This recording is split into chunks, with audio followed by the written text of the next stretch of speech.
නමෝ තස්ස භගවතු අරහතෝ සම්මා සම්බුද්දස්ස නමෝ තස්ස භගවතු අරහතෝ සම්මා සම්බුද්දස්ස නමෝ තස්ස භගවතු අරහතෝ සම්මා සම්බුද්දස්ස යතෝ කෝ ආවසෝ අරිය ශාවකෝ දුක්ඛංච පජානාති දුක්ඛ සමුදයංච පජානාති දුක්ඛ නිරෝධංච පජානාති දුක්ඛ නිරෝධගාමිනී පටිපදංච පජානාති එත්තාවතාපිකෝ ආවසෝ අරිය ශාවකෝ සම්මා දිට්ඨි හෝති උජ්ජුගතාස්ස දිට්ඨි ධම්මේ අවිච්ඡප්පසාදේන සමන්නාගතෝ ආගතෝ ඉමං සද්ධම්මන්ති ධර්ම ශ්‍රවණා බිලාසී ශ්‍රද්ධා බුද්ධ සම්පන්න කාරුණික පින්වත්නි, මේ පින්වත් පිරිස මේ සූදානම් වෙන්නේ ලෝතර බුදුරජාණන් වහන්සේ මහා කරුණාවෙන් මේ ලෝක සත්‍ය දුකින් ඈතර කරවන්න ඕනේ කියන කරුණාබර සිත් ඇතුව අනුකම්පාවෙන් දේශනා කළ සද්ධර්මයෙන් විදක් ශ්‍රවණය කරන්ට. ඒ නිසා හැම දිනම මේ මොහොතේදී බොහොම සංසුම් මනසක් හදාගෙන තුනුරුවන් කෙරෙහි සදහැසිත පෙරදරි කරගෙන මේ දේශනාව ශ්‍රවණය කරන්නට ඕනේ. විශේෂයෙන් පින්වතුනි, මේ අද ධර්ම දේශනාව මජ්ක්‍ධිම නිකාය මූලපණ්ණාසකේ සම්මා දිට්ඨි සූත්‍රය ඇසුරින් කරන දේශනාවක්. ඒ සම්මා දිට්ඨි සූත්‍රයේ ශ්‍රුතවත් ආර්ය ශ්‍රාවකයාගේ සම්මා දිට්ඨිය නිවැරදි දැකීම ඇති කර ගැනීම පිණිස පවතින කාරණා 16ක්, පර්යාය 16ක්, ක්‍රම 16ක් පෙන්නනවා. එයින් අපි මීට පෙර පළවෙනි කම්මපත වාරය, ඒ වගේම දෙවෙනි ආහාර වාරය කළා. ඒ සූත්‍රයේ සඳහන් වෙන සම්මා දිට්ඨිය ඇති කර ගැනීම පිණිස පවතින තුන්වෙනි කරුණෝ සත්‍ය වාරයයි අද අපිට දේශනා කරන්නට යෙදිලා තියෙන්නේ. පින්වත්නි, මම මුලින් නිධානය මතක් කළා. සම්මා දිට්ඨිය ඇති කර ගැනීම පිණිස සරියුත් මහ රහතන් වහන්සේ ආහාරය ඇතිවීමත් නැතිවීමත් දේශනා කළාම එතන සිටිය භික්ෂුන් වහන්සේලා සරියුත් මහ රහතන් වහන්සේගෙන් අහනවා. ඒ දේශනාවට සතුටු වෙලා අනුමෝදන් වෙලා මත්ෙත් ප්‍රශ්නයක් අහනවා.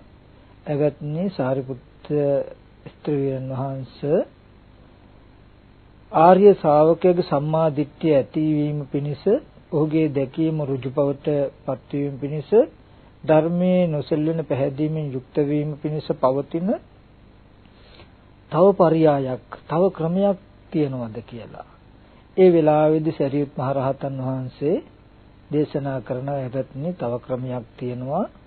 එවත්නි යම් කලක පටන් ආර්ය ශ්‍රාවකතෙමේ දුක්ඛංච පජානාති, දුක දන්නවනම්, දුක්ඛ සමුදයංච පජානාති, දුකේ ඇතිවීම දන්නවනම්, දුක්ඛ නිරෝධංච පජානාති, දුක් නැතිවීම, දුක්ඛ නිරෝධය දන්නවනම්, දුක්ඛ නිරෝධගාමිනී පටිපදංච පජානාති, දුක් නැති කිරීම පිණිස පවතින ප්‍රතිපදාව දන්නවනම්, එවත්නි මෙපමණකුත් ආර්ය ශ්‍රාවකතෙමේ සම්මාදිට්ඨියත් එක් වෙනවා. එවත්නි මෙපමණකුත් ආර්ය ශ්‍රාවකතෙමේ නිවැරදි දැකීම ඇති කෙනෙක් කියලා කියන්න පුළුවන්. ඔහුගේ දැකීම ඍජු බවට පත් වුණා කියලා කියන්නත් පුළුවන්. ධර්මයේ නොසෙල්වෙන පැහැදීමෙන් යුක්තව සද්ධර්මයට ආපු කෙනෙක් කියලා කියන්නත් පුළුවන් කියලා. ඒ කියන්නේ දුක යම් කිසි කෙනෙක් දැක්කොත්, දුක ඇති වෙන හේතුවක් දැනගත්තොත්, දුක නැති වෙන හැටි දැනගත්තොත්, නැති කරන මගක් දැනගත්තොත් දිට්ඨි සම්පන්න පුද්ගලයෙක් වෙනවා. දර්ශන භූමියටපත් වෙච්ච පුද්ගලයෙක් වෙනවා කියන එක. ඊට පස්සේ සරියුත් මහ රහතන් වහන්සේ මාපහුව අහනවා, "එවත්නි දුක කියලා කියන්නේ මොකද්ද? මුලින් කිව්වා දුක දන්නව නම් ආර්ය ශ්‍රාවකය කියලා. එතකොට ආර්ය ශ්‍රාවකයා දුක දන්නවා කියලා කියන්නේ ආර්ය ශ්‍රාවකයාට දුක පිළිබඳ කොහොම අවබෝධයක්, කොහොම දැනීමක්, කොහොම දැක්මක් ලැබුණොත්ද? ඊට පස්සේ පෙන්නනවා ජාතිපි දුක්ඛා, ජරාපි දුක්ඛා, ව්‍යාධිපි දුක්ඛා, මරණම්පි දුක්ඛං, අප්පේහි සම්පයෝගෝ දුක්ඛෝ, පියෙහි විප්පයෝගෝ දුක්ඛෝ, යම් පිච්ඡන් නලබති තම්පි දුක්ඛං සංකිට්ඨේන පංච උපාදානස්කන්ධ දුක්ඛ. එතකොට හොඳට බලන්න මෙතනදී ඉපදීම දුකක්. ඒ වගේම වයසට යෑම දුකක්. ජරාපි දුක්ඛ, ව්‍යාධිපි දුක්ඛ, ලෙඩවීමත් දුකක්, මරණයත් දුකක්, අප්‍රියං හා එක්වීමත් දුකක්, ප්‍රියංගෙන් වෙන්වීමත් දුකක්, කැමති දේ නොලැබීමක් දුකක්. මේ ඔක්කොම දුක් ටික එකට එකතු කරලා, කෙටි කරලා, කැටි කරලා කිව්වොත් කියන්න පුළුවන් නම් කෙටියෙන් කියනවා නම් පංච උපාදානස්කන්ධෙම දුකයි. එතකොට යම් කිසි කෙනෙක් දැක්කොත් මේ පංච දුක දැක්ක දුක දන්නවා කියලා කියනවා නම් මේ පංච උපාදානස්කන්ධයේ දුකක් කියන එක දකින්න ඕනේ. අර ඉස්සෙල්ලා විස්තර කළ සියලුම දුකේ විස්තරය පංච උපාදානස්කන්ධය කියන තැනින් දකින්න ඕනේ. අන්නේ ඒ විදිහට දැක්කහමයි, ඒ විදිහට දන්නවා නම් තමයි දුක්ඛේ ඥානං තියනවා කියලා කියන්නේ. දුක පිළිබඳ දැකීම තියනවා කියලා කියන්නේ. එතකොට දුකේ ඇතිවීම මොකද්ද? පෙන්නනවා මේ දුක ඇතිවීමට හේතුව තමයි තණ්හාව. එතකොට දුක නැති බව, දුක නැතිවීම මොකද්ද? තණ්හාවගේ නැතිවීමෙන්, තණ්හාවගේ නැති කිරීමෙන් දුක නැති වෙනවා කියලා පෙන්නනවා. එතකොට දුක නැති කරන මඟ මොකක්ද කියලා සරියුත් මහ රහතන් වහන්සේ විස්තර කරනවා. අයමේ ආර්ය අෂ්ටාංගිකෝ මග්ගෝ දුක්ඛ නිරෝධ ගාමිනී ප්‍රතිපදා. මේ ආර්ය අෂ්ටාංග මාර්ගයම දුක් නැති කිරීමේ ප්‍රතිපදාවයි කියලා. එතකොට ශ්‍රාවකේකු ශ්‍රුතවත් ආර්ය ශ්‍රාවකයාගේ සම්මාදිට්ඨිය ඇති වෙන්න නම්, නිවැරදි දැකීම ඇති වුණා කියලා කියන්න නම් එයා දුක දැක්ක කෙනෙක් වෙන්න ඕනේ, දුකට හේතුව දැක්ක කෙනෙක් වෙන්නට ඕනේ, දුකේ නැති බව දැක්ක කෙනෙක්, නැති කරන මඟ දැක්ක කෙනෙක් වෙන්නට ඕනේ. එතකොට දුක දැක්කා කියනකොට, දුක දන්නවා කියනකොට පින්වතුනි, මේ සාමාන්‍ය ලෝකයා දකින්න දෙයට වඩා ඔබ්බෙන් යථාර්ථවාදීව දකින්නට ඕනේ. මොකද මේ දර්ශනය දැක්කහම සෝතාපන්න පුද්ගලයෙක් බවට පත් වෙනවා. මොකද ලෝකයායත් ඉපදීම කියන කාරණාව දන්නවා. ඒ වගේම වයසට යෑම දුකක් කියන එක දන්නවා ලෝකෙත්. ලෙඩවීම දුකක් කියලා දන්නවා. ඒ වගේම මරණයටපත් වීම දුකක් කියලා දන්නවා. තමන් අකමැති අය අකමැති දේවල් ලැබීම දුකක් කියලා දන්නවා. ප්‍රිය දේවල් වලින් වෙන් වෙන්න වීම දුකක් කියලා ලෝකයා දන්නවා. නමුත් ඒ දන්න දෙයට මේ ශාසනය කියන්නේ දුක්ඛේ ඥානං කියලා. ඒ මට්ටමේ ලෝකයා දුක කියලා දන්න මට්ටමේ කෙනාටයි තවදුරටත් බුදුරජාණන් වහන්සේ පෙන්නේ දුක්ඛේ අඥානං කියලා. ලෝකයා දුක දන්නේ නැහැ කියලා, ලෝකයා දුක දකින්නේ නැහැ කියලා.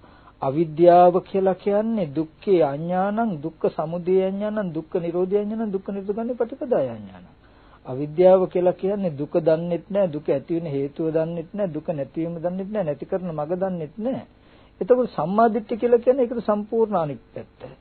එයා දුක දන්නවා, දුක ඇතිවීම දන්නවා, නැතිවීම දන්නවා, නැති කරන මඟ දන්නවා. එතකොට දැන් මෙතෙන්දි බලන්න ඕනේ අපි දුක දන්නවා කියනකොට කොහොමද අපි දුක දැනගන්නේ? කොහොමද අපි දුක දැකගන්නේ කියන කාරණාව. මොකද මේ චතුරාර්ය සත්‍ය ධර්මයේදී ධර්මතා හතරක් හැටියට විස්තර කළාට, බෙදලා පෙන්වුවට, බෙදලා දැක්ුවට පින්වතුනි මෙතන ධර්මතා හතර එක ධර්මයක් තුලයි තියෙන්නේ. දුක කියන එක පිරිසිඳ දකින්න පුළුවන් නම් චතුරාර්ය සත්‍යම අවබෝධ වෙනවා. සමුදය ප්‍රහාණය කරන්න පුළුවන් නම් චතුරාර්ය සත්‍යම අවබෝධ වෙනවා. නිරෝධය සාක්ෂාත් කරන්න පුළුවන් නම් චතුරාර්ය සත්‍යම අවබෝධ වෙනවා. මග වඩන්න පුළුවන් නම් චතුරාර්ය සත්‍යම අවබෝධ වෙනවා කියන පරියායක් තියෙනවා, ක්‍රමයක් තියෙනවා. ඒ කියන්නේ යම් කිසි වෙලාවකදී දුක හැටියට නොදන්න නිසා දුක පිළිසිඳ නොදන්නකොට තණ්හාව ඇති වෙනවා. තණ්හාව ඇති වෙනකොට තණ්හා නිරෝධය වූ නිවන එතන නැහැ. නිවන නැත්තම් මාර්ගය නැහැ. දුක කියන එක නොදන්නවා වෙනකොට අනිධර්මතා තුනම ඉබේමයි ලැබිලා නැත්තේ. එතකොට යම් තැනක දුක්ඛේ ඥානං දුක පිළිබඳ නුවණක් ඇති වෙනකොට දුකයි කියන නුවණක් එනකොට තණ්හාව ඉබේමයි නැති වෙන්නේ. තණ්හාව කියන එක නැතිවීමමයි නිරෝධය. දෙවෙනි දුක්ඛ සත්‍ය වූ සමුදය සත්‍ය වූ තණ්හාව නැති කිරීමමයි තුන්වෙනි නිරෝධ සත්‍යයේ ඇතිවීම. ඒ නිරෝධයට අනුව කටයුතු කිරීමමයි මඟ. එතකොට මේ දුක පිරිසිඳ දකින්නවා කියන කාරණාව මත සම්මා දිට්ඨිය ඇතිවීමත් දුක පිරිසිඳ නොදකින්නවා කියන කාරණාව මත සම්මා දිට්ඨිය නැතිවීම මිච්ඡා දිට්ඨියේ ඇතිවීමත් කියන කාරණා දෙක පදනම් වෙලා තියෙනවා. අපි ඒ ගැන ටිකක් සම්මර්ෂණය කරලා බලමු. ඕකට අපිට උපකාරීව දකින්න පුළුවන් සූත්‍රයක් තියෙනවා. ඒකත් අපි මේකට සම්බන්ධ කරලා ටිකක් ගවේෂණය කරමු. අංගුත්තර නිකායේ අලබ්බනීය කියලා සූත්‍රයක් තියෙනවා. ඒ සූත්‍රයේදී බුදුරජාණන් වහන්සේ පෙන්නනවා මේ පංචමානි භික්ඛවේ අලබ්බනීයා නිඨානානි කියන මේ අලබ්බනීය ධර්මතා පහක් තියෙනවා ලෝකේ. මොකද්ද? ජරා ධර්ම, ව්‍යාධි ධර්ම, මරණ ධර්ම, නැසෙන ධර්ම, වෙනසෙන ධර්ම කියලා. මෙන්න මේ ධර්මතා පහ ශ්‍රුතවත් ආර්ය ශ්‍රාවකයටත් උපදිනවා, මේ අශ්‍රුතවත් පෘථජ්ජනයටත් උපදිනවා. එතකොට මේ ධර්මතා පහේදී ශ්‍රුතවත් ආර්ය ශ්‍රාවකයා අඬන්නේ නැහැ, විලාප දෙන්නේ නැහැ, බොහොම සිහිනුවෙනින් උපේක්ෂා සහගතව ඉන්නවා.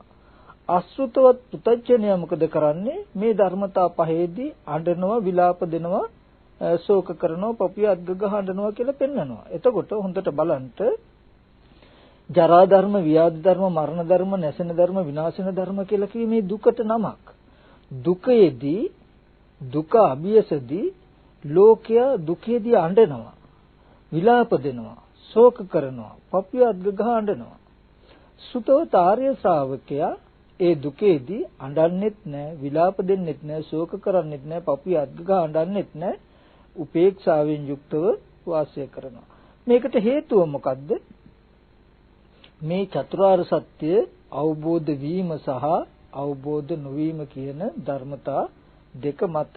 එතකොට චතුරාර්ය සත්‍යයේදී කොහොමද අපි මේ චතුරාර්ය සත්‍ය අපේ ජීවිතයෙන් දකින්නේ කියන කාරණාව අපි දැනගන්න ඕනේ. දුක්ඛේ ඥානං කියනකොට යම්තා දුක්ඛ ධර්මයෝ ඇද්ද? ඒ දුක්ඛ ධර්මයෝ මේ ධර්මයෝ දුකයි කියන නුවණ එන්න ඕනේ අපිට. ඒකෙදි අපි මේ විදිහට පොඩ්ඩක් බලමු. අද දවසේදී මේ ලෝකෙ තුල අපිට හම්බ වෙනවා බුදුරජාණන් වහන්සේ දේශනා කළ සංකීර්තන පංච උපාදානස්කන්ධ දුක්ඛ කියලා. මේ පංච උපාදානස්කන්ධය කියන ධර්මතාවය, ඒ ධර්මතාවය ගත්තාම විස්තර වශයෙන් කළොත් කාමාවචර සියලුම ධර්මතා ටික මේ පංච උපාදානස්කන්ධයට අයිති. රූපාවචර රූපී බ්‍රහ්ම ලෝකයේ තියෙන සියලුම ධර්මතා ටික මේ පංච උපාදානස්කන්ධයට අයිති. අරූපී බ්‍රහ්ම ලෝකයේ තියෙන සියලුම ධර්මතා ටික පංච උපාදානස්කන්ධයට අයිති. මේ පංච උපාදානස්කන්ධ දුක්ඛ කියපු කාරණාව දුක්ඛ සත්‍ය දකින්න ඕනේ. කාම ලෝක, රූප ලෝක, අරූප ලෝක කියන තුන් භූමියම දකින්න දුක්ඛ සත්‍ය හැටියට. තව පැත්තකින් ගත්තොත් ඇහැ, කන, නාසය, දිව, ශරීරයේ මනස, රූප, ශබ්ද, ගන්ධ, රස, පොට්ටබ්බ ධම්ම කියන මේ 12 ආයතනය දකින්න දුක්ඛ සත්‍ය හැටියට. තව පැත්තකින් ගත්තොත් පංච උපාදානස්කන්ධය 12 ආයතන, එහෙම නැතිනම් 18 ධාතුව කියලා ධාතු 18ක් පෙන්වලා තියෙනවා. චක්කු ධාතු, රූප ධාතු, චක්කු විඥාන ධාතු කියලා. මෙන්න මේ ධර්මතා ටික දකින්න ඕනේ දුක්ඛ සත්‍ය හැටියට. ඇයි එහෙම කියන්නේ? බුදුරජාණන් වහන්සේ පෙන්නනවා ආදිත්ත පරියාය සූත්‍රයේදී මහණෙනි ඇස ඇවිල ගන්නා ලදී. කුමකින් ඇවිල ගන්නා ලදීද? ජාතියෙන් ඇවිල ගන්නා ලදී, ජරාවෙන් ඇවිද ගන්නා ලදී, ව්‍යාධියෙන් ඇවිල ගන්නා ලදී, ශෝක පරිදේව දුක්ඛ දෝමන සුපායාසයෙන් ඇවිල ගන්නා ලදී, රාගයෙන්, ද්වේෂයෙන්, මෝහයෙන් ඇවිල ගන්නා ලදී, රූපයත් ඇවිල ගන්නා ලදී, කනත්, ශබ්දයත් ඇවිල ගන්නා ලදී, නාසයත්, ගන්ධයත්, දිවත්, රසත්, කයත්, ස්පර්ශයත්, මනසත්, ධර්මාරම්මනත් ඇවිල ගන්නා ලදී කියලා මේ ධර්මතා ටික පෙන්නනවා මේ දුකෙන් ඇවිල ගන්නා ලද දේවල් කියලා. එහෙනම් දුක්ඛ සත්‍යයේ හැටියට අපිට අවබෝධ වෙනකොට දුක්ඛේ ඥානං කියනකොට යම් කිසි කෙනෙකුට දුක්ඛේ ඥානං කියනකොට ලැබෙන්න ඕනේ කාම භූමියද රූප භූමියද අරූප භූමියද කියන මේ තුන් භූමියම දුකයි නේද කියන නුවණක් ලැබෙන්න ඕනේ. ඒ වගේම මේ පංච උපාදාන ස්කන්ධෙම දුකක් නේද? 12 ආයතනම දුකක් නේද? 18 ධාතුවම දුකක් නේද කියන නුවණ තියෙන්නට ඕනේ. මෙන්න මේ විදිහට නුවණ තිබුණොත් තමයි තණ්හාව යෙදෙන්න එකම තැනක්වත් නැති තණ්හාව නැති වෙන්නේ. දුක නොදන්නවා වුණොත් දුක නොදකින්නවා වුණොත් කෙලින්ම තණ්හාව ඇති වෙනවා. එතකොට දුක දැනගත්තොත් දුක දැක්කොත් තණ්හාව නැති වෙනවා. මෙතනදී අපි මේ දුක පිරිසිඳ දකින්න එක දුක පිරිසිඳ නොදැක්කහම තණ්හාව ඇති වෙන හැටි ගැන පොඩි උපමාවකින් බලමු. උපමාවක් කරලා මේ උපමාව ඉස්සෙල්ලා හොඳට දකින්න ඕනේ. මේ උපමාව හොඳට නුවණ අරගෙන යන්න. මේ පින්වුතුන් දන්නවා මේ පින්වුතුන් දැකලා ඇති පළඟැටිය වගේ සත්තු. දැන් මේ පළඟැටිය වගේ සතෙක් ගත්තොත් බලන්න මේ පළඟැටිය පහනට බොහොම කැමතියි. පහන් දැල්ලට ගොඩාක් කැමතියි. පහන් දැල්ලට ආසයි. එතකොට නමුත් මේ පළඟැටියවත් කවදාවත් කැමති නැහැ දුකට. පළඟැටිය කැමති නැහැ පිච්චෙන්න. පළඟැටිය කැමති නැහැ පිච්චිලා එන දුකට. නමුත් පහන් දැල්ලට කැමතියි. දැන් මෙතනදී මේ කාරණාව බලන්ට තමන් පහන් දැල්ලට කැමති නමුත් පිච්චෙනවට කැමති නැහැ දුකට කැමති නැහැ. දැන් තමන් කැමති ලබා ගන්නවා කියන්නේ පහන් දැල්ලට පනිනවා. පනිනකොට පිච්චෙනවා දුක එනවා. මෙතනදී පළඟැටිය කැමති නැහැ පිච්චෙනවට දුක එනවට ඒ ටික එයාට නොලැබෙන්නත් ඕනේ. පහන් දැල්ල ලැබෙන්නත් ඕනේ. පහන් දැල්ලට කැමති දුකට අකමැති. ඉතින් පහන් දැල්ල ලබා ගන්නටත් ඕනේ නොපිච්චෙන්නටත් ඕනේ. මේක කරන්න පුළුවන් දෙයක්ද කියලා බලන්න පින්වතුනි. කවදාවත් ලැබෙන දෙයක්ද කියලා බලන්න. කවදාවත් මේ ධර්මතාවය ලබා ගන්නට පුළුවන් කමක් නැහැ. පහන් දැල්ලට කැමති නම් ආස කරනවා නම් Taman කැමති දේ ආස කරන දේ එයා ලබා ගන්නට ඕනේ ලබා ගන්නවා. හැබැයි පිච්චෙන්නත් බෑ කියන ධර්මතාවයක් තියෙනවා මේක වෙන්නේ. ඕනනම් ක්‍රම දෙකක් තියෙනවා. මොකද්ද? එකක් තමයි පහන් දැල්ල ගන්න පුළුවන්. පහන් දැල්ලට පයින්ට පුළුවන්. කමං කැමති දේ උරුම කර ගන්න පුළුවන්. හැබැයි පිච්චෙන එකට දුක එන එකටත් කැමති වෙන්න ඕනේ එහෙනම්. පිච්චිලා දුක එන විදිහට ඕනනම් පහන් දැල්ල ගන්න පුළුවන් ක්‍රමයක් තියෙනවා. ඒක එක ක්‍රමයක්. තව ක්‍රමයක් තියෙනවා පිච්චෙන එක එපා නම් දුක එන එක එපා නම් පහන් දැල්ලටම පනින්න නැතුව ඉන්න ඕනේ. පහන් දැල්ලම අතහරින්න ඕනේ. පහන් දැල්ලට පැනලා පහන් දැල්ලත් ගනිමින් නමුත් නොපිච්චී ඉන්නවා කියන න්‍යායක් නැහැ. එහෙම ක්‍රමයක් නැහැ. ඒක කවදාවත් ලැබෙන්නේ නැහැ. එතකොට මෙන්න මේ පළඟැටියගේ උපමාව දිහා බලන්ට කවදාවත් නොලැබෙන දෙයක් ලබා ගන්නටයි පළඟැටිය හදන්නේ. පහන් දැල්ලත් ඕනේ දුක නොවෙන්නත් ඕනේ වෙන්නේ නැති දෙයක් කරන්නේ. පළඟැටිය නොවන දෙයක් කරන්ට හදන මෝඩ කෙනෙක් කියලා ඒ සතා දන්නේ නැහැ. ඒක දන්නේ භවයේ ටිකක් උසස් වෙච්ච අපිට මේක කවදාවත් ලැබෙන්නේ නැති දෙයක් නේ, කරන්න බැරි දෙයක් නේ, වෙන්නේ නැති දෙයක් නේ කියලා. නමුත් පින්වතුනි ඒ පළඟැටිය නුවණ නැති තිරසංගත සතා ඒ මට්ටමට රැවටිලා එහෙම යමක් කරනකොට අපි දන්නේ නැතුව ඇති මේ දුක්ඛේ අඥානං දුක්ඛ සමුදය අඥානං කියන කෙලෙසින් වැහිලා පළඟැටිය කරන දේම අපිත් කරනවා. අපි මෝඩයි කියලා අපි දන්නේ නැහැ කියලා. ඒ කියන්නේ මේ පින්වුතුන් හොඳට බලන්ට ඕගොල්ලෝ දරුවන්ට කැමති. දරුවෝ ඕගොල්ලන්ට ඕනේ. ගෙවල් දොරවල් වලට කැමති. ගෙවල් දොරවල් ඕගොල්ලන්ට ඕනේ. යාන වාහන වලට කැමති. ඒව ඕගොල්ලන්ට ඕනේ. ඒ රන් රිදී මුතුමැණික් ඉඩකඩම් ඕනේ. දෙමව්පියෝ සහෝදරයෝ ඥාතීන් හිතේසින් ඕගොල්ලන්ට ඕනේ. හැබැයි ඕගොල්ලෝ කැමති නැහැ ලෙඩ වෙනවට, මැරෙනවට, මහලු වෙනවට, අප්‍රියන් අහා එක් වෙනවට, ප්‍රියංගෙන් වෙන් වෙනවට කැමති නැහැ. දුක නේන්ටත් ඕනේ, ගෙවල් දොරවල් යාන වාහන ඉඩ කඩුනුත් ඕනේ. දැන් හොඳට බලන්න ඕගොල්ලෝ දරුවා කියලා දකින තැන රූපය ගැන බලන්න. ඒ රූපය දිරණ එකක්ද නැද්ද? ඒ රූපයේ ක්‍රමක්‍රමයෙන් අනුක්‍රමයෙන් වැඩිලා ගහක තියෙන ගහක් දිරලා යනවා වගේ, ගහක තියෙන කොළයක් ඉදිලා වේලිලා බිමට වැටෙන ස්වභාවය ටික ටිකපත් වෙනවා වගේ, මිනිස්සයා කියලා අපි කතා කරන, දරුවා කියලා අපි කතා කරන, පුද්ගලයා කියලා අපි කතා කරන, ගෙවල් දොරවල් කියලා අපි කතා කරන මේ රූප දිහා බලන්න. මේ රූපේ දිරන්නේ නැද්ද? ඒ රූපේ දිරනවා. මේ රූපේට ලෙඩ හැදෙන්න බැයිද? ඒ රූපේටත් ලෙඩ හැදෙනවා. මේ රූපේ මැරෙන්න බැයිද? ඒ රූපේ මැරෙනවා. අප්‍රිය අමනාප රූප ලැබෙන්න බැයිද? අප්‍රිය අමනාප රූප ලැබෙනවා. ප්‍රිය වූ මනාප වූ රූප නොපවතින බව වෙන්න බැයිද? ප්‍රිය වූ මනාප වූ රූප නොපවතින බව වෙන්න පුළුවන්. දැන් අපි දිරන රූපය, ලෙඩ වෙන රූපය, මැරෙන රූපයේ තියෙන තැනකට ඒ රූපයටත් කැමති. ඒ රූපයත් අපිට ඕනේ. හැබැයි රූපය දිරන්නත් බෑ, රූපය ලෙඩ වෙන්නත් බෑ, ඒ රූපය මැරෙන්නත් බෑ. බලන්න මේ ක්‍රමය තුල ලැබෙනවද කියලා අපිට දරුවත් ඕනේ. හැබැයි දරුවා වයසට යන්න ඔයාට කැමති නැහැ, දිරනවට කැමති නැහැ. ඒ දරුවා ලෙඩ වෙනවට කැමති නැහැ.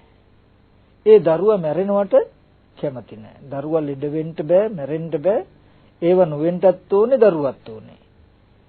මේ කාරණාව කවදාවත් ලැබෙන්නේ නැහැ. ඒ නිසායි පින්වතුනි බුදුරජාණන් වහන්සේ දේශනා කළේ යෝ කාමං කාමේති සෝ දුක්ඛං කාමේති. යෝ දුක්ඛං කාමේති සෝ කාමං කාමේති. යමෙක් කාමයට කැමති නම් එයා දුකට කැමති කෙනෙක්. යමෙක් දුකට කැමති නම් එයා කාමයට කැමති කෙනෙක්.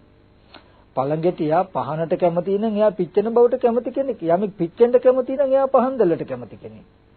පහනෙන් දැල්ල ලබාගෙන නොපිච්චින්න ක්‍රමයක් නැති නිසා. ඒ වගේ යම්කිසි කෙනෙක් මේ කාමාවචර මට්ටමේ තියෙන මොනම හෝ රූපයක් හෝ වේදනාවක් හෝ සංඥාවක් හෝ සංකාරයක් හෝ විඥානයක් හෝ කියන මේ කුමන හෝ ස්කන්ධයකට, රූපයකට හෝ වේදනාවකට හෝ නාම ධර්ම අපිට ටිකක් අප්‍රකටයි. කාම භූමියේදී රූපය ගොඩක් ප්‍රකටයි. අපි කියමු අපි දරුවා, ගෙවල්, දොරවල්, යාන වාහන, ඉඩකඩම්, මිල මුදල් කියලා හිතනවා නම් ඒ රූපයට අපි කැමති නම් අපි නොදන්නවා වුණාට අපි කැමති වෙලා තියෙන දුකට.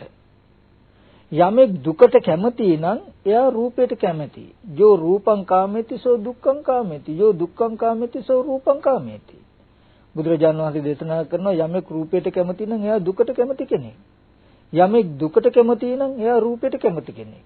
මෙතනදි තියෙන්නේ අපිට දුක්ඛේ අඥාන, දුක දන්නේ. මේ රූපය කියන්නේ ලෙඩ වෙන ස්වභාවයෙන් යුක්ත එකක්. ජරාවට යන ස්වභාවයෙන් යුක්ත එකක්. මරණයට යන ස්වභාවයෙන් යුක්ත එකක් කියලා අපි දන්නේ. අපි ඒ දුක්ඛ රූපේ හැටියට දකින්නේ.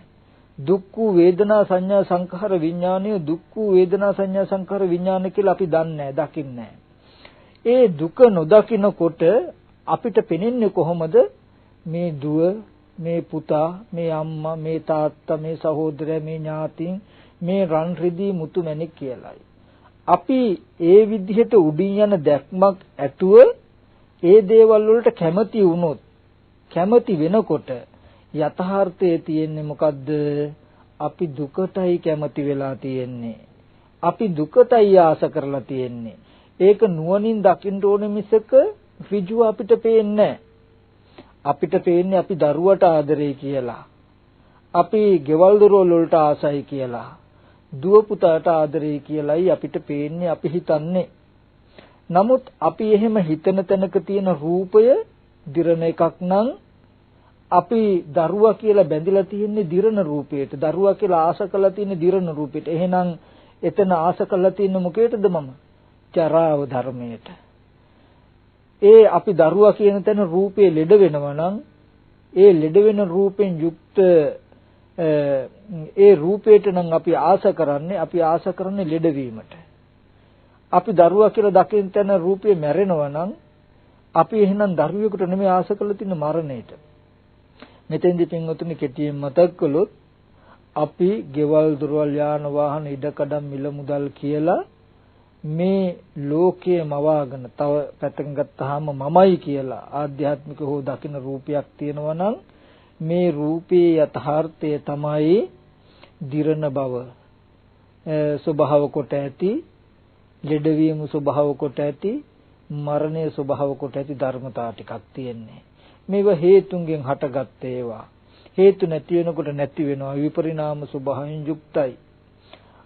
අපි ඒ ස්වභාවය නොදන්නවා වුණොත්, නොදකින්නවා වුණොත්, දුක නොදන්නවා නොදකින්නකොට අපිට පේන්නේ දුවදරුව හැටියට. දුවදරුව හැටියට දකින්නකොට අපිට දුක පේන්නේ නැහැ. එතකොට මොකද වෙන්නේ? අපිට දුක්ඛේ අඥානං වෙනකොට දුක්ඛ සමුදය ඇති වෙනවා.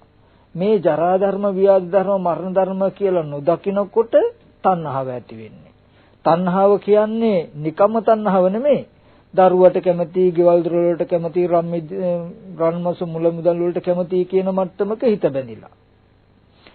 ඒකෙන් අපි ආපහු ප්‍රාර්ථනා කරන මේ වගේ දරුවෝ මට ලැබේවා, ගෙවල් දොරවල් මට ලැබේවා, මේ වගේ මිල මුදල් මට ලැබේවා කියලා අපි ප්‍රාර්ථනා කරනවා.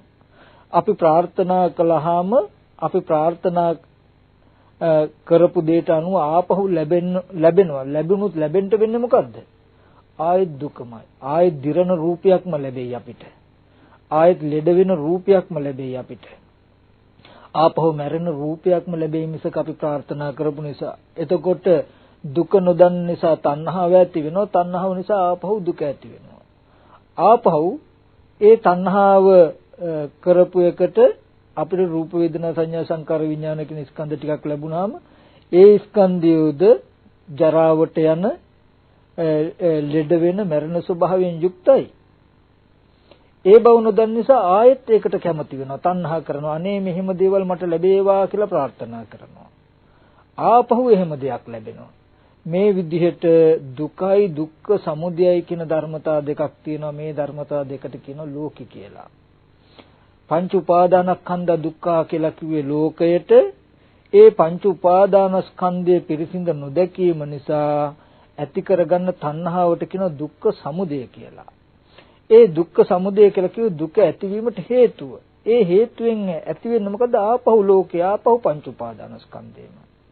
එතකොට මෙන්න මේ දුක පිරිසිඳ නොදකින නිසා හොඳට අපි මතක තියාගන්න ඕනේ දුක පිරිසිඳ නොදකින්නවා කියනකොට වැරදි විදිහකටයි දකින්නේ.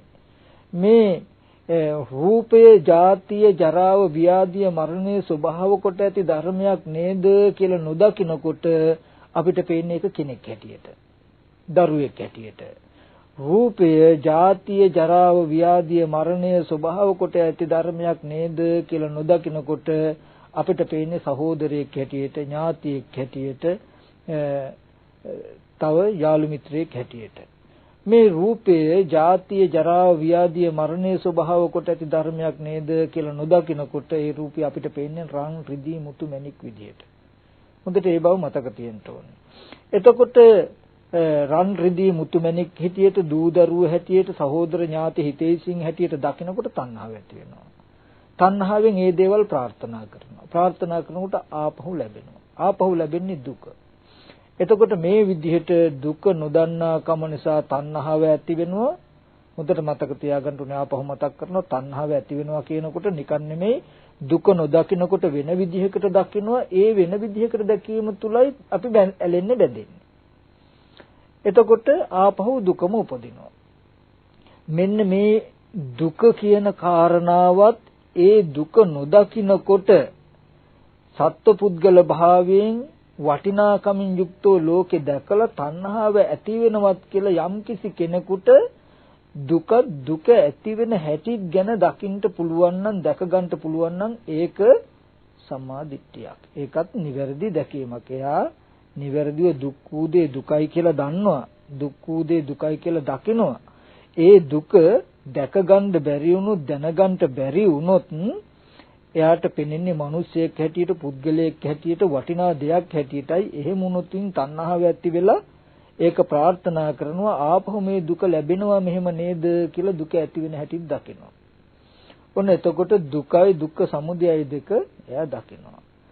එයා ඊට පස්සේ දුක්ඛ නිරෝධයක් දන්නවා. දුක්ඛ නිරෝධය දන්නවා කියලා කියන්නේ ලෝකයා සත්පුද්ගල භාවයෙන් ලෝකයා වටිනාකමින් ඇසුරු කරන මේ ස්කන්ධ ටික ජාතිය ස්වභාව කොට ජරාව ස්වභාව කොට ව්‍යාධිය ස්වභාව කොට ඇති ධර්ම නේද කියලා පිරිසිඳ දැක්කොත් එයාට තණ්හාව හිටින්නේ නැහැ. තණ්හාව ඇති වෙන්නේ නැහැ. තණ්හාව ඇති වෙන්නේ නැහැ කියන්නේ වැරදි විදිහට දකින්නේ ඒ ස්කන්ධ ටික පුද්ගලයෙක් හැටියට කෙනෙක් හැටියට දෙයක් හැටියට එයා දකින්න ඒක දකින්නේ දුක හැටියට.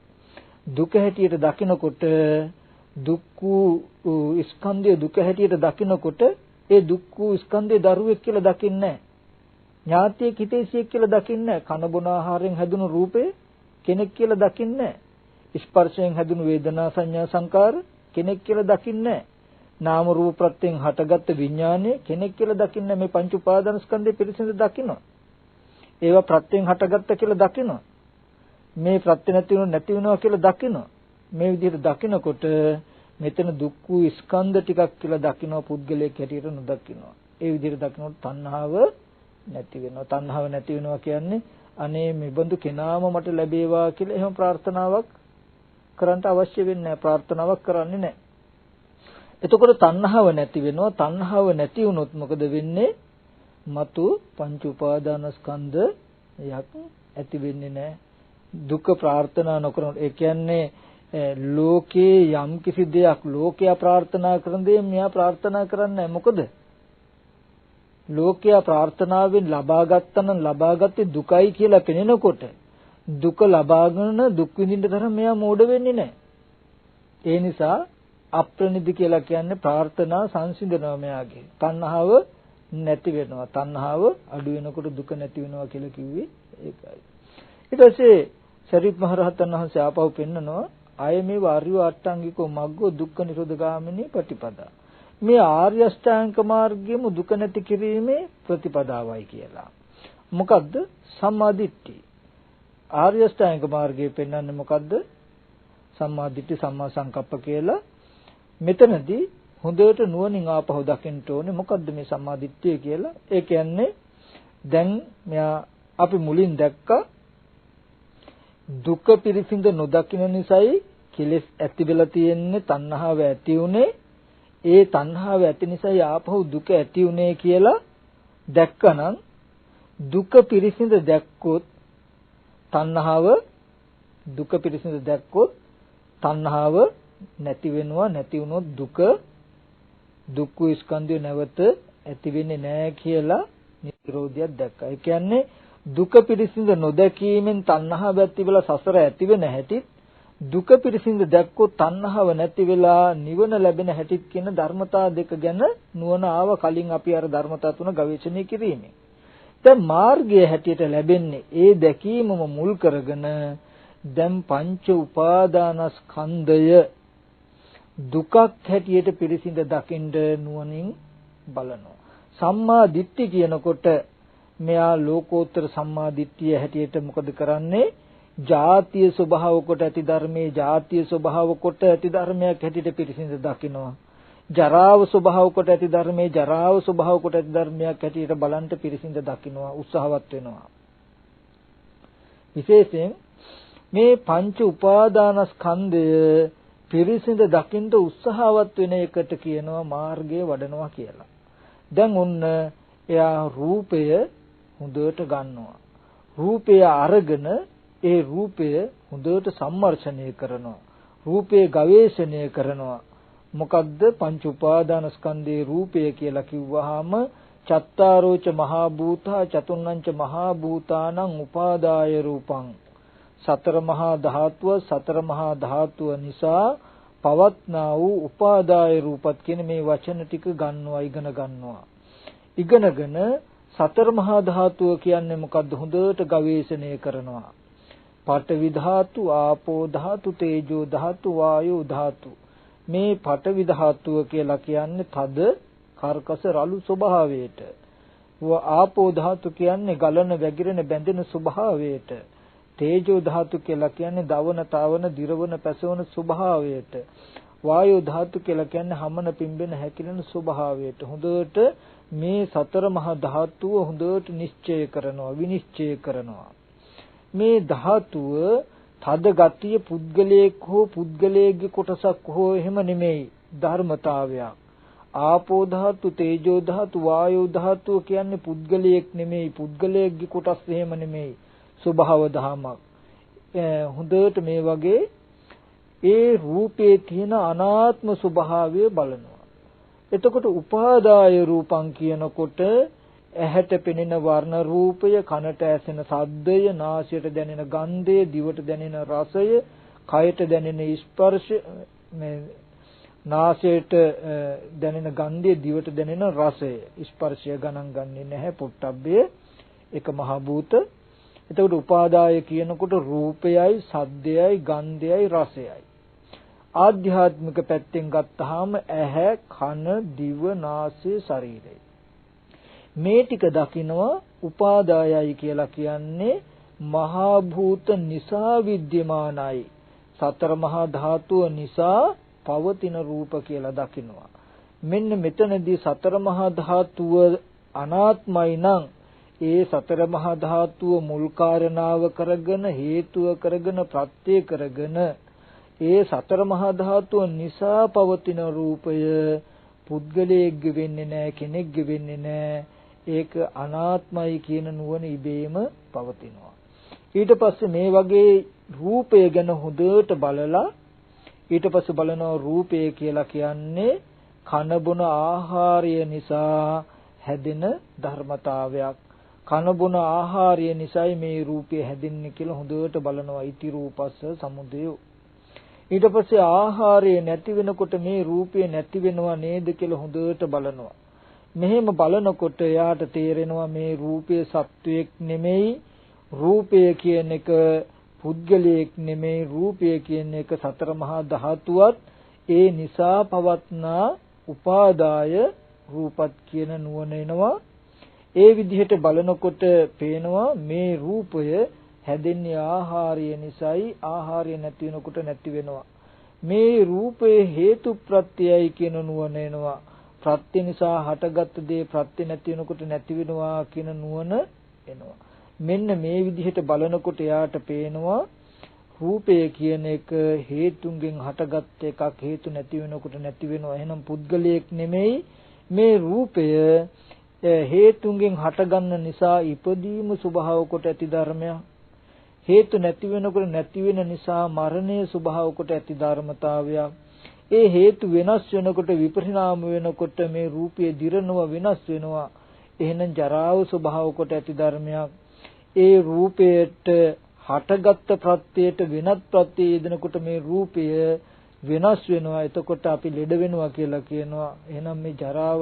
ව්‍යාධි ස්වභාව කොට ඇති ධර්මයක් හොඳට දකිනවා පුද්ගලයෙක් ලෙඩ වෙනවා නෙමෙයි පුද්ගලයෙක් මහලු වෙනවා නෙමෙයි පුද්ගලයෙක් මරණයටපත් වෙනවා නෙමෙයි එයා දුක්ඛේ ඥානං කියනකොට හොඳට දුක ගැන සම්මර්ෂණය කරනවා දුක්ඛ රූපය දුක්ඛ ස්කන්ධයක පැවැත්මක් දකිනවා සත්වනෝ පුද්ගලනෝ හේතු ප්‍රත්‍යයෙන් හටගත්ත ජාතිය ස්වභාව ජරාව ස්වභාව ව්‍යාධිය ස්වභාව කොට ඇති ධර්මයක් නේද කියලා හොඳට රූපය දකිනවා මෙන්න මේක දුක පිරිසිඳ දකිනවා දුක්ඛේ ඥානං කියන තැනට යනකම් යනවා ඊට පස්සේ වේදනාවක් දකිනවා ස්පර්ශ නිසා යම් වේදනාවක් හට ගන්නවා නම් ඒ ස්පර්ශය නැති වෙනකොට මේ විඳීම නැති වෙනවා ස්පර්ශ නිසාම යම් අරමුණක් හඳුනන්න පුළුවන් නම් ස්පර්ශය නැති වෙනකොට මේ හැඳිනීම නැති වෙනවා ස්පර්ශය නිසාම යම් අරමුණක් ගැන හිතනවා නම් ඒ ස්පර්ශය නැතිවීම මේ හිතීම නැති වෙනවා කියලා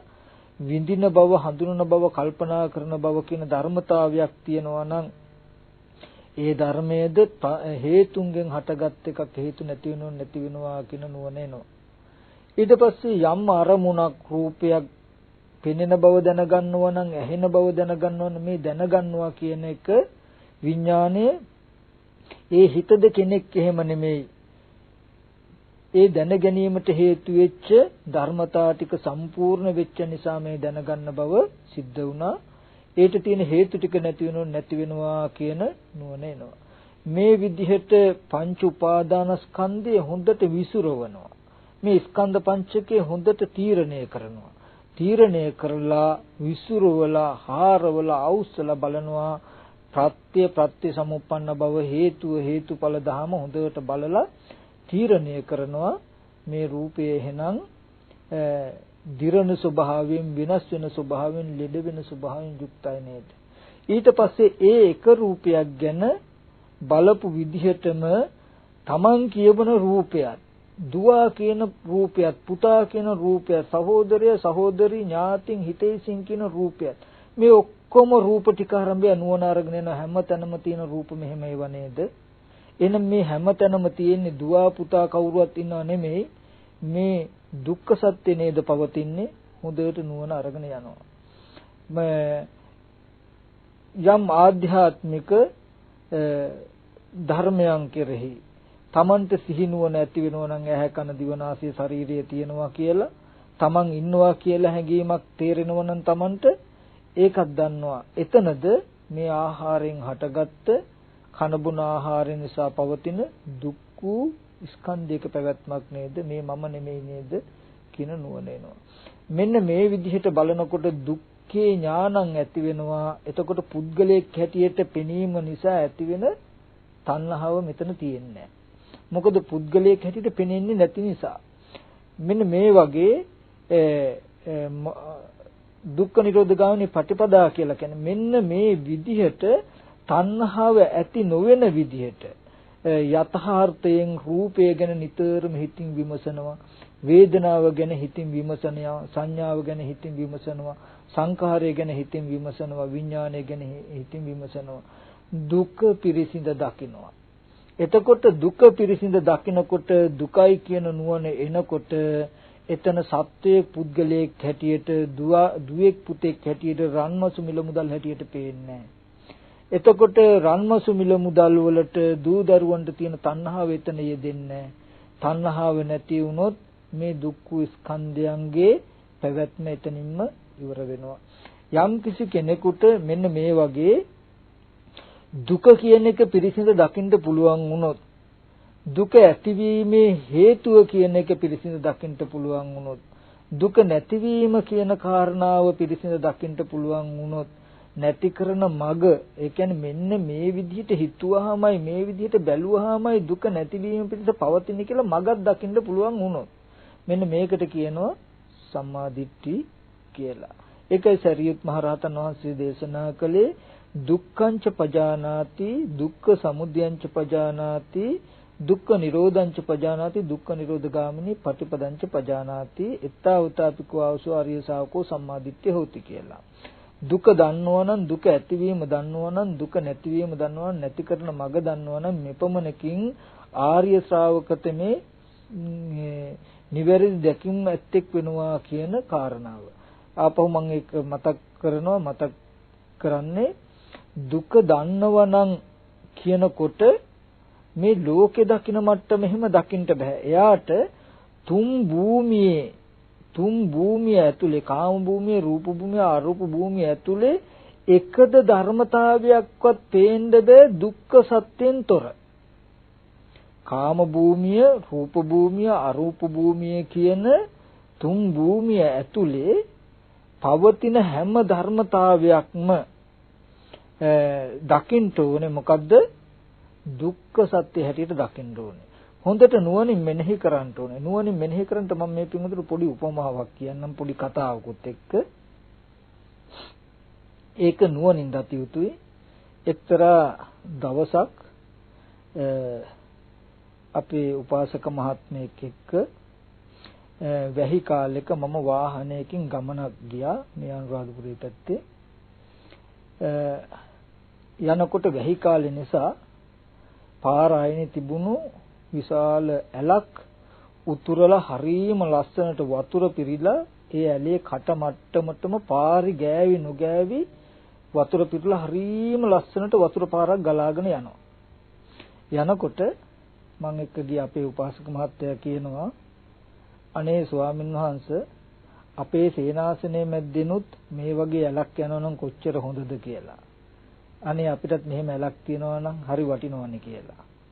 ඒ වෙලාවේදී මං කිව්වා අනේ එපා උපාසක මහත්තයා අපිට මේ වගේ ඇලක් නැති වුණාට කමක් නැහැ කියලා. මොකද මං එහෙම කිව්වේ මං කිව්වා උපාසක මහත්තයා මේ ඇල වැහි කාලෙදී පිරීලා උතුරලා යනවා. අගෝස්තු කාලේ වෙනකොට හිඳිලා වතුර බින්දුවක්වත් නැහැ ඕකේ. ඔය එතකොට අපි මේ ඇල දැකලා අනේ මේ වගේ ඇලක් අපිට තියෙනවා නම් කියලා ප්‍රාර්ථනා කළොත් අපිටත් ලැබෙන්නේ වැහි කාලෙට වතුර තියෙන අගෝස්තු කාලෙට වතුර නැති ඇලක්. ඉතින් ලැබෙනවා නම් අගෝස්තු ඒ කියන්නේ පායන කාලෙටයි වැහි කාලෙටයි දෙකම වතුර තියෙන ඇලක්ම ලැබෙනවා නම් හොඳයි මේ වගේ ඇලක් නම් එපා කියලා කිව්වා. ඉතින් මෙතෙන්දි හොඳට බලන්න ලෝකයා දකින්න දේ තුලින් විතරයි තීරණය කරන්නේ. ඒ කියන්නේ බොහොම ලස්සනට දෙගොඩ තලා වතුර ගලාගෙන යන දැන් ඇලේ වතුර ගලාගෙන යන වෙලාවේ ඒ පේන දෙයට බැඳිලා නුවණින් ඉදිරිය ගැන නුවණින් ඒකේ පැවැත්ම ගැන හිතන්නේ ඒ හම්බ වෙච්ච වෙලාවේදී බැඳෙනවා. බැඳිලා කියනවා අනේ අපිටත් මෙහෙම එකක් තියෙනවා නම් කියලා. දැන් ඒ ඇලේ වතුර පිරিলা ඒ මොහොතට ලස්සනයි තමයි. එහෙම ඇලක් අපි ප්‍රාර්ථනා කළාම ඒ ඇලේ ස්වභාවය අපි නුවණින් තීරණය කරන්න ඕනේ. දැන් ඒ විදිහට තිබුණාම ඔය ඇල වැස්ස අඩු වෙනවත් එක්කම වැහි කාලේ අඩු වෙනවත් එක්කම ටික හිඳිලා වැහි කාලේ ඉවර වුණාම පායන කාලේ නෝට වතුර බින්දුවක් නැති වේලිච්ච මේ ඇල පාරක් විතරක් වෙනවා. ඒක තමයි ඒකේ ඇත්ත. එතකොට මේ වගේ ඇලක් ලැබේවා කියලා ප්‍රාර්ථනා කළාම අපිට හම්බ වෙන ඒ ඇලෙත් වතුර වැහි කාලෙදි විතරයි තියෙන්නේ පායන කාලෙට නැති එක. නමුත් ඒ බව ප්‍රාර්ථනා කරන්න කලින් නුවණින් අපි දකින්න ඕනේ. අපි එහෙම නුවණ නොගෙනියන නිසයි අපිට කෙලෙස් ඇති වෙන්නේ. තරුණ රූපයක් දැකලා අනේ මට මෙහෙම රූපයක් ලැබේවා කියලා අපි ප්‍රාර්ථනා කරනවා අර ඇල වගේ. නමුත් හොඳට බලන්න ක්‍රමානුකූලව යනකොට මේ රූපය දිරනවා නම් මේ රූපය ලෙඩ වෙනවා නම් මේ රූපය මහලු වෙනවා නම් මේ රූපය මරණයටපත් වෙනවා නම් අපි එහෙනම් අර පෙනෙන මොහොතේ ලස්සනට තිබුණාට අපි ප්‍රාර්ථනා කළේ මෙහෙම රූපයක් ලැබේවා කියලා නම් මට ලැබෙන්නේ අනිවාර්යෙන් ලෙඩ වෙන මට ලැබෙන්නේ අනිවාර්යෙන් මහලු වෙන මට ලැබෙන්නේ අනිවාර්යෙන් මරණයටපත් වෙන රූපයක්මයි කැමැත්තෙන් මෙහෙම රූපයක් මට ලැබේවා කියලා අපි ප්‍රාර්ථනා කරනකොට අන්තිමට අපි නොදන්නවා වුණාට මේ ප්‍රාර්ථනා කළා අරගෙන තියෙන්නේ මොකද්ද? ලෙඩවීම, මහලු බව, මරණය කියන දුක නේද? දුක යම් කිසි කෙනෙක් ප්‍රාර්ථනා කරනවා නම් දුක ප්‍රාර්ථනා කළා දුක ඉල්ලනවා නම් දුක ලබා ගන්නට උත්සාහවත් වෙනවා නම් පින්වතුනි එයා දුකෙන් කවදාවත් මිදෙයිද? එයා දුක හනුවම යන කෙනෙක් වෙනවා මිසක දුකෙන් කවදාවත් මිදෙන්නේ නැහනේ. මේ ලෝකයා දුකෙන් මිදෙන්නේ නැත්තේ දුක්ඛේ අඥානං දුක දන්නේ කල්ැතුව දැනගන්න බෑ. අර ඇල දකින්නකොට ඒ ඇල ගැන අඥානකමක්. ඇලේ යථා ස්වභාවය දන්නේ නැහැ. පේන්ට වතුර පිරලා තිබුණා. වතුර පිරලා තිබුණු පමණකින් ප්‍රාර්ථනා කළා. අඥානං කියලා කියන්නේ ඊගාවට මේ ඇලට වෙන්නේ මෙන්න මේකයි කියලා දන්නේ. එතකොට ඒ ඇල ගැන නුවණක් තියෙනවනේ. එයා දන්නවා දැන් වතුර මෙහෙම පිරලා තියෙන්න පුළුවන්. නමුත් මේ ඇල මෙහෙම වෙන්න පුළුවන් එකක්.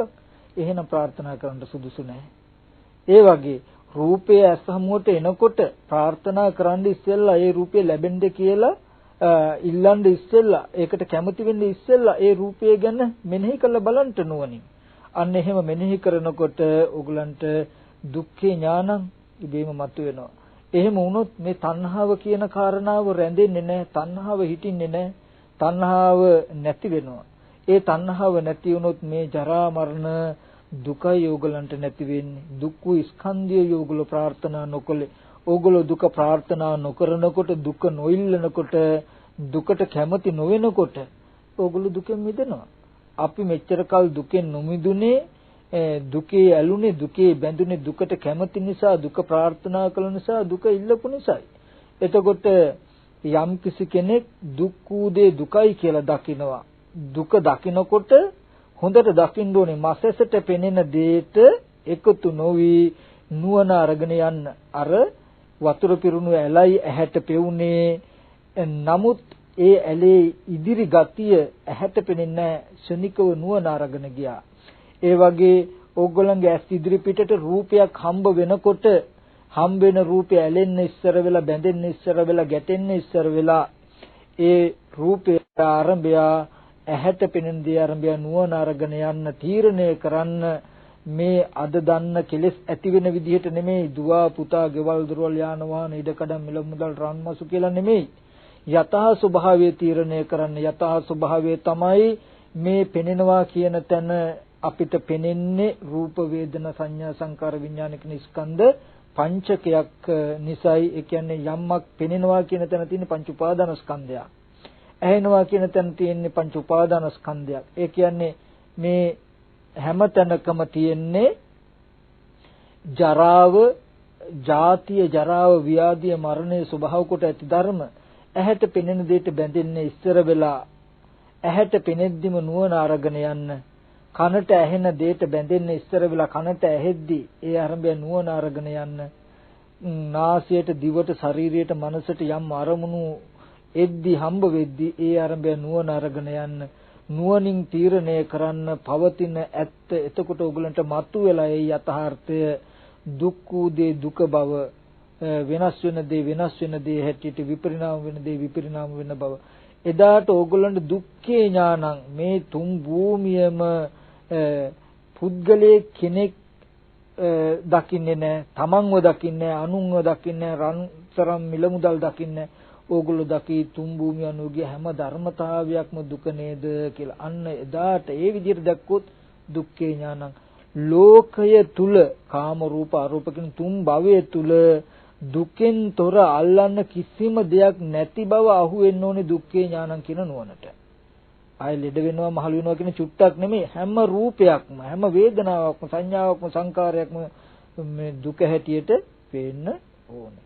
අන්න ඒ විදිහට දැක්කහම තුන් කාම භූමියේ ඉපදීම පිණිස තියෙන තණ්හාව නැහැ. රූප භූමියේ ඉපදීම පිණිස පවතින තණ්හාව නැහැ. අරූප භූමියේ ඉපදීම පිණිස පවතින තණ්හාව හිටින්නේ නැහැ. මේ තණ්හාව නැතිවීමට කියනවා, තණ්හාවගේ නිරෝධයට කියනවා නිවන කියලා. මොකද නිවන කියන්නේ මුකුත් නෙමෙයි. ජාති ජරා මරණ දුකේන ස්කන්ධය නූපදිනවා කියලා කියන්නේ. ජාතිය නූපදිනවා, ජරාව නූපදිනවා, මරණය නූපදිනවා, ශෝක පරිදේ දුක්ඛ දෝමනස උපායාසය නූපදිනවා. එතකොට දුක නොහට ගැම්මයි නිවන, දුකේ නිරෝධයයි නිවන. මාර්ගය කියලා කියන්නේ ඒ දුක දැක්කහම තණ්හාව නැති වෙලා මේ නිරෝධය සාක්ෂි වෙනවා කියලා දන්න නුවණ තියෙනවා. ඒ නුවණට ඇති වෙන විදිහට මෙන්න මේ වගේ පුද්ගල භාවයට හම්බ වෙන දේ තුල යථාර්ථයෙන් මනස අරගෙන යන්න ඕනේ කියන නුවණක් තියෙනවා. මෙන්න මේ ධර්මතා හතර ගැන ඇති අවබෝධය කෙනෙකුට තිබුණාම මෙන්න මේකට කියනවා සරියුත් මහරහතන් වහන්සේ මෙපමණකින් ආර්ය ශ්‍රාවකට මේ නිවැරදි දැකුම් ඇත්තෙක් වෙනවා. නිවැරදිව දකින්නේ එයයි. සත්‍ය පුද්ගලයෙක් නැතුව දුක් වූ දේ දුක හැටියටම දකිනවා.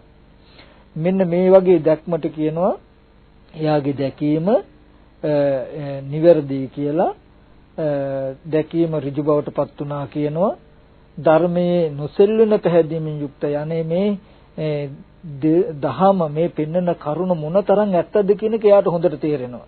අනේ මේ වගේ දර්ශනයක් දේශනා කළ මේ පුද්ගල භාවයෙන් ඔබ්බෙගේ ඇත්ත දේශනා කළ ශාස්ත්‍රඥ වහන්සේ ඒකාන්තයෙන් සම්මා සම්බුද්ධයි නේද කියන හොඳට එයාට තුරුවන් කෙරේ ශ්‍රද්ධාව ඇති වෙනවා. බුදුරජාණන් වහන්සේ කෙරේ ශ්‍රද්ධාව ඇති වෙනවා. මේ ප්‍රතිපදාවේ හැසිරුණු මහා සංඝරත්නය අතීතයේදී නිවැරදි මගක ගමන් කළා නේද කියලා මහා සංඝරත්නය කෙරේ ශ්‍රද්ධාව ඇති වෙනවා. ඒකයි නොසෙල් වෙන පැහැදීමෙන් යුක්තයි තුනුරුවන් කෙරෙහි.